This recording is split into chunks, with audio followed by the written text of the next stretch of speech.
Boy, oh boy, did that one feel pretty freaking good. Love a little PTA to start the 2026 NFL playoffs for our Seattle Seahawks. Seahawks come away with a astounding victory, 41-6 over the San Francisco 49ers. And frankly, from the very beginning, this game was done. It was never close, and we always love that as a big Seahawks fan. Seahawks Today is what you are tuned into. I am your host, Will Ortner, and Seattle made it very clear. We don't lose in Seattle. Name a time that the Seahawks have lost before the Super Bowl when they've been the number one seed in the NFC. That's right. You can't. Seattle has never lost a game where they have been the number one seed in the NFC, and today was not the first time that they did so. Absolutely dominating San Francisco offensively. They ran the football at maybe the best rate that we've seen them do it this entire year, and that run game has gotten better and better every single week. Sam Darnold did just enough to make sure that the Seahawks had a passing game that San Fran had to respect. And then, of course, defensively, it was just the best defense in all of football doing what they do best, and that's stopping other teams. And I should not forget to mention the man who started it all, the man who registered on the seismograph again, the man who caused another earthquake in Seattle, Rashid, the need for speed, Shaheed. What a way to start the game. Like the video if you love it when the Seahawks come away with a victory. Come on in and hit that thumbs up button. I love when the Seahawks come away with a victory. You love when the Seahawks come away with a victory. We all love when the Seahawks come away with a victory, so make sure that you come on in and hit that thumbs up button. Here's what was going on for the Seahawks offense, and while the numbers are not going to jump off the page to you, make you really go, wow, holy cow, Seattle, they were incredible, I would still say that what Seattle was able to do was impressive. Now, obviously, a couple of drives started well inside of San Francisco territory, so it led to easier opportunities for the Seahawks to score, which is why the yardage number is going to be a little bit less than what you might be used to. But what's most important to me? It's that turnover number. No turnovers for the Seahawks and really holding on to the football. Sam Darnold, I'm not going to sit up here and tell you that it was clear that his oblique injury wasn't a thing and that he was fine. He seemed a little beat up in this matchup. He seemed not 100% ready to go. He seemed like a man with a core injury, but he fought through it. And I was very impressed with him understanding what his body could do. And that throw that he made to get his touchdown to JSN in the end zone was unbelievable. Only in a spot where JSN could catch it. Very impressed by him. His completion percentage was off the charts, and he never put the ball in harm's way. Now, I don't know if there was really an opportunity for him to put the ball in harm's way. Doesn't matter. He didn't do it. Sam Darnold was very impressive tonight. The MVP of the game, it's clear. It's got to be Kenneth Walker. Getting close to 20 carries for the first time all year, well over 130 yards from the line of scrimmage, over 6 yards a carry. The offensive line was road grading. They were opening up massive holes for him to take advantage of, and yes, Kenneth Walker did. It's very clear that he finally is at a point where he understands what this offense is going to look like on the ground, and man, oh man, does he exploit it. A hat trick in the end zone. Special, special guy. JSN obviously did not have maybe the game that we all are used to this season, but it doesn't matter because Seattle didn't need him to. Didn't want him to because that meant that Sam Darnold would have had to throw the football more. When JSN was needed, he came up big, and that was with a catch in the end zone. 49ers offense, on the other hand, rough. It looked rough. The time of possession obviously did not go their way. The total yardage is higher than Seattle's, or at least higher than I think most people would have thought. It might not be higher than Seattle's, but they got a bunch of yards in spots where it didn't matter. They didn't come away with points. Brock Purdy looked like he was in hell. So much pressure on him. He was running for his life all game. No one was getting open, and it led to him throwing an interception and probably 3 or 4 other balls that could have been intercepted. Looked like San Francisco just finally ran out of time. Finally, all the injuries caught up to a team that has been, well, frankly, extremely beat up this entire year. CMC, speaking of beat up, he missed some time in this one dealing with a shoulder injury. By the time he came back, it was over. Game was done. Seattle didn't need him. San Fran didn't need him, excuse me. Seattle had basically made him useless, made him pointless. 3.5 or 3.2 yards per carry. Not a good showing for CMC. But that's what Seattle did to CMC all year long. All year long. There was nothing that he could do that would positively benefit. There was nothing that he could do that would positively benefit this team. DeMarcus Lawrence had another incredible game.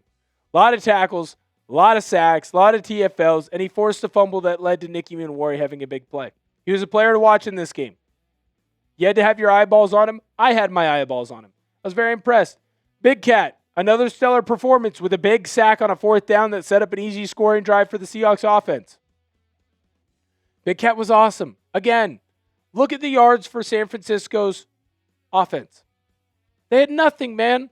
They had nothing. There was nothing that they could do in this game that was going to attack the Seahawks in any way where Seattle felt any pressure.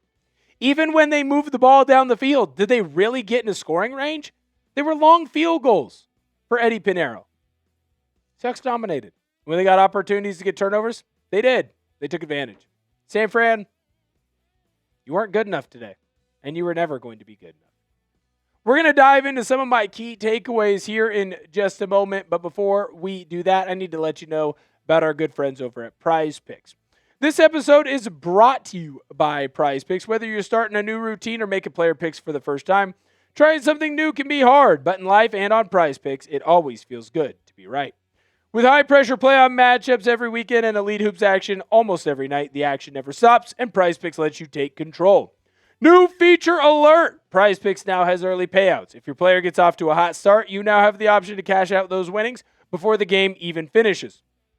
Find your community on PrizePicks. With the new social feeds feature, you can share PrizePicks with your friends and copy lineups from winners with a single click. Copy lineups you like or use them as inspiration for your own picks. You can even follow PrizePicks partners like us and tail or fade our picks with just one click.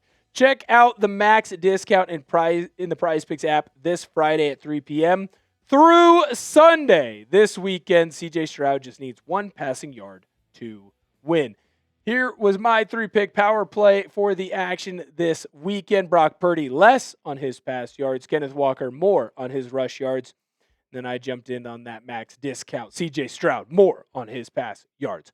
Download the PrizePicks app today and use code CLNS to get $50 in lineups after you play your first $5 lineup.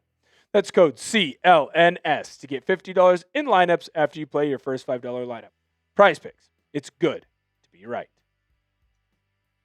My first key takeaway, Rashid Shaheed is electric. The fact that Seattle started this game up 7-0 with 12 seconds of time run off. Super impressive. I know that it feels like we haven't fully unlocked him as a wide receiver yet, and Seattle has to find a way to do so. Rashid Shaheed is worth every penny that Seattle is going to pay him this offseason with what he's doing on special teams. Rashid Shaheed, in my personal opinion, is Percy Harvin with a worse PR team. The minute that he touches the ball in special teams, he is unbelievable. At any moment, he can take it to the crib, and he's done it multiple times already so far for the Seahawks this year. He has 3 touchdowns on the year. All 3 touchdowns are on special teams, 2 kick returns and 1 punt return, and they've been electric. Another earthquake in Seattle caused by Rashid Shaheed this time. The defense, it's a Super Bowl-worthy defense, man. They are lights out. No one is getting past them. No one is getting yards on them. They are shutting people down. This defense has 4 guys up front that can get to the quarterback at any point. So much so that they are able to drop everyone else back into coverage, all 7. And the amount of speed that this team has from the secondary to the linebacking positions to the freaks between Nicky Manwari and Devin Witherspoon that can do everything and anything.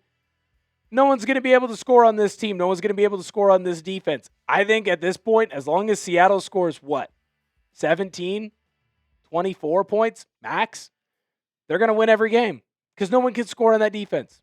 Seattle just has to get the ball into the end zone 3 times. Maybe a field goal here or there. They're going to win a lot of football games. In fact, I think they'll win the next 2 if they get there. Of course, they got to win the first one going in the NFC Championship.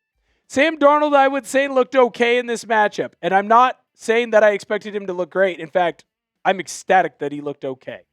He looked like, yes, he clearly had an injury, and he was sore and he was tight. but it wasn't going to be a debilitating injury, and he looked like he was still going to be able to do the things that the Seahawks needed him to do. Now, because of this injury, there is much more of an onus on turnovers for Sam. He cannot turn the ball over at a high rate. If he keeps the turnovers down to a minimum, Seattle is still going to be in a good spot to win a lot of football games. Sam Darnold needs to continue to look okay. Look healthy enough to take a couple of shots, but still be the QB for Seattle, game managing. I think Kenneth Walker is unlocked. I think we're at a point where it's fair to say that K9 has figured it out. He's had over 100 yards rushing in, 3 out of the last 4? Something along those lines.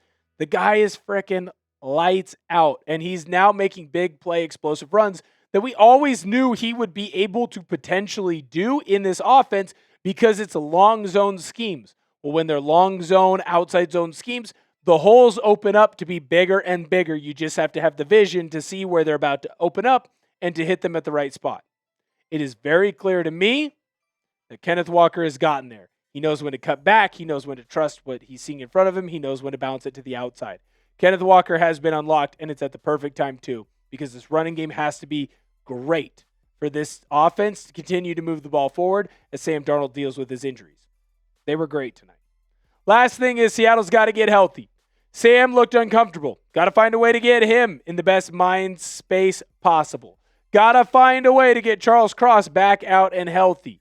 He, once this game was clearly over, sat. And Amari Kite was out there. Kite was fine.